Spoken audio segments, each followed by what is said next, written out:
Assalamualaikum warahmatullahi wabarakatuh. Di sini kami dari kelompok 4 mata kuliah Konseling Lintas Budaya akan mempresentasikan tentang pengaruh budaya terhadap kepribadian yang diampu oleh dosen Dr. Sulisdiana SPD MPD dan Ahmad Sugianto SPD MPD, dan kelompok kami yang beranggotakan saya sendiri Aida Rahmah, Diandra Amerika Nafaronia Naiwan, Rizka Maulida Tulusna, Nur Anissa, Rifka Simanjuntak, Dia Alfa Faizia, dan Ayu Winda.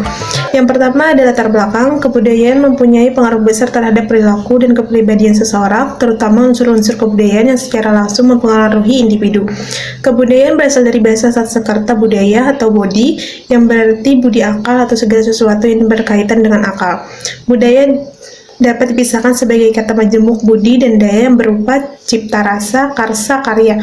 Kebudayaan atau yang disebut peradaban adalah pemahaman yang meliputi pengetahuan, kepercayaan seni moral, hukum, adat istiadat. Selanjutnya akan dijelaskan oleh teman saya. Baik, di sini saya akan melanjutkan presentasi dari teman saya sebelumnya. Di sini saya akan menjelaskan tentang definisi kebudayaan. Budaya atau kebudayaan berasal dari bahasa Sanskerta, yaitu budaya, yang merupakan bentuk jamak dari budi. Budi atau akal diartikan sebagai hal-hal yang berkaitan dengan budi dan akal manusia. Dalam bahasa Inggris, kebudayaan disebut kultur, yang berasal dari bahasa Latin yaitu color, yaitu mengelola atau mengerjakan. Sumarto 2019. Istilah kebudayaan dapat diartikan sebagai totalitas dari pola lain dari karya dan pemikiran manusia yang mencirikan kondisi suatu masyarakat atau penduduk yang ditransmisikan bersama. Kebudayaan merupakan suatu kesatuan yang unik dan bukan jumlah dari bagian-bagian dan suatu kemampuan kreasi manusia yang immaterial, berbentuk kemampuan psikologi seperti ilmu pengetahuan, teknologi, kepercayaan, keyakinan, seni, dan sebagainya. Nah, istilah budaya merupakan suatu yang kompleks, apalagi jika ditelusuri dari asal-usul kata Indonesia yang berasal dari budi dan daya. Budi berarti pikiran, cara berpikir atau pengertian, sedangkan daya merujuk pada kekuatan, upaya-upaya, dan hasil-hasil. Kebudayaan itu sendiri berarti hasil kegiatan penciptaan batin manusia seperti kesenian, kepercayaan, dan adat istiadat. Sekian presentasi dari saya. Di sini saya akan menjelaskan tentang definisi dari kepribadian. Istilah kepribadian secara etimologis itu berasal dari kata pribadi, yang berarti manusia sebagai perseorangan yang meliputi keseluruhan sifat-sifat dan watak yang dimiliki si manusia tersebut. Jika kata dimulai dengan awalan ke dan berakhiran dengan kata an, yaitu kepribadian, maka artinya adalah karakteristik sifat hakiki yang mencerminkan tindakan dari seseorang. Jadi kepribadian manusia itu bersifat kompleks. Nah, namun jika kita lebih menafsirkannya, tentu saja ada kata-kata kunci lain yang sangat terkait dengan kepribadian. Misalnya, ciri-ciri, karakter, jiwa, moral, roh, kebiasaan, dan perilaku. Dari kata-kata kunci ini, kita dapat merumuskan bahwa kepribadian itu adalah psiko dan organisasi fisik yang dinamis dari setiap manusia yang menentukan adaptasinya yang unik terhadap lingkungannya. Baik, di sini saya akan menjelaskan tentang unsur-unsur yang membentuk suatu kebudayaan yang terbagi menjadi 7 unsur. Yang pertama adalah sistem bahasa. Seperti yang kita ketahui bahwa kita tidak bisa membangun suatu budaya dan juga meneruskannya apabila tidak berkomunikasi dengan menggunakan bahasa. Kemudian yang kedua, sistem pengetahuan. Pengetahuan tertentu itu diperlukan bagi beberapa budaya. Contohnya ada suku bangsa yang yang harus mengetahui pada musim apa ikan-ikan itu bermunculan, atau ada suku bangsa yang harus tahu bahan jenis apa yang diperlukan untuk membuat senjata. Jadi pengetahuan ini penting untuk membangun suatu kebudayaan. Kemudian yang ketiga ada sistem sosial. Seperti yang kita ketahui bahwa budaya tidak dapat dibangun hanya dari satu orang saja, melainkan oleh sekelompok orang.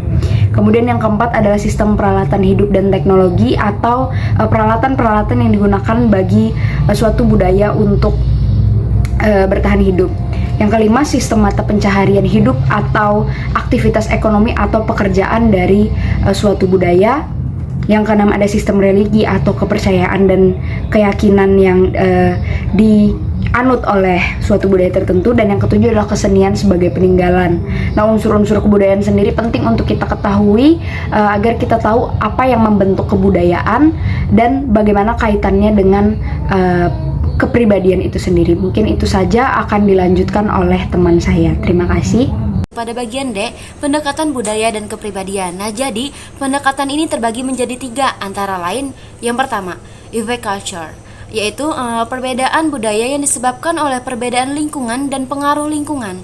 Maksudnya adalah situasi lingkungan dapat memicu berbagai tindakan seperti berbagi dan bekerja sama. Perbedaan situasi lingkungan juga dapat membentuk perbedaan dalam berbagi dan bekerja sama.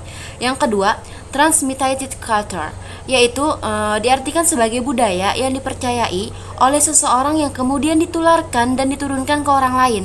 Contohnya seperti ini, seorang vegetarian mempercayai memakan daging adalah kesalahan, dan individu ini menurunkan budaya tidak memakan daging ini kepada orang lain, sehingga memakan daging adalah hal yang tidak baik dilakukan menjadi contoh untuk transmitted culture. Dan yang ketiga ada pendekatan culture universal, yaitu secara keseluruhan, universal secara budaya sering disebut kondisi manusia.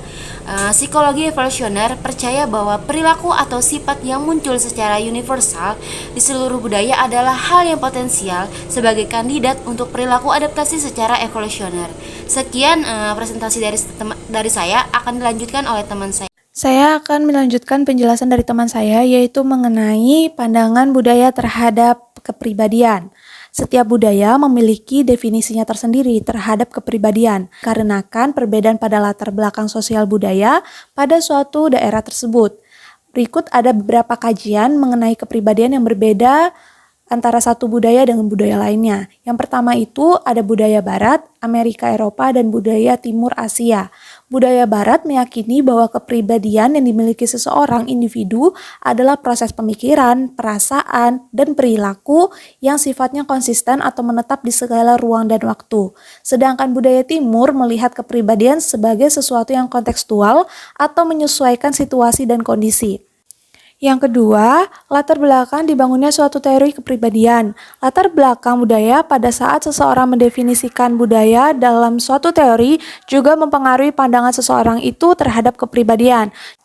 Yang ketiga, alat tes kepribadian. Pengukuran kepribadian memiliki banyak kendala dalam metodologinya, contohnya dalam segi penggunaan bahasa. Responden yang berasal dari latar belakang budaya yang berbeda memiliki pemahaman yang berbeda pula mengenai pertanyaan dalam tes kepribadian tersebut. Pembuatan alat tes kepribadian tersebut pun tentunya tidak lepas dari latar belakang budaya yang dimiliki oleh peneliti. Yang keempat, locus of control. Locus of control adalah sebuah konsep yang dibangun oleh Rotter yang menyatakan bahwa setiap orang berbeda dalam bagaimana dan seberapa besar erat diri mereka terhadap perilaku dan hubungan mereka dengan orang lain serta lingkungan. Yang terakhir, indigenous personality merupakan perbedaan-perbedaan pandangan beberapa budaya terhadap kepribadian yang memunculkan adanya kajian lokal yang mampu memberi penjelasan mengenai kepribadian individu dari suatu budaya secara mendalam. Perkenalkan, nama saya Rizka Maulida Tulusna akan melanjutkan presentasi dari teman saya sebelumnya. Poin F, pengaruh kebudayaan dalam membentuk kepribadian. Pengaruh budaya terhadap kepribadian dapat dilihat jika seseorang menggambarkan dirinya sebagai sociable. Konsepnya tentang dirinya seperti itu berakar, didukung, dan dikuatkan oleh perpaduan sangat kuat dari informasi khusus mengenai tindakannya sendiri, pikiran, perasaan, motivasi, dan rencananya sendiri. Karena budaya yang berbeda-beda, maka terciptalah kepribadian yang berbeda-beda dalam anggotanya.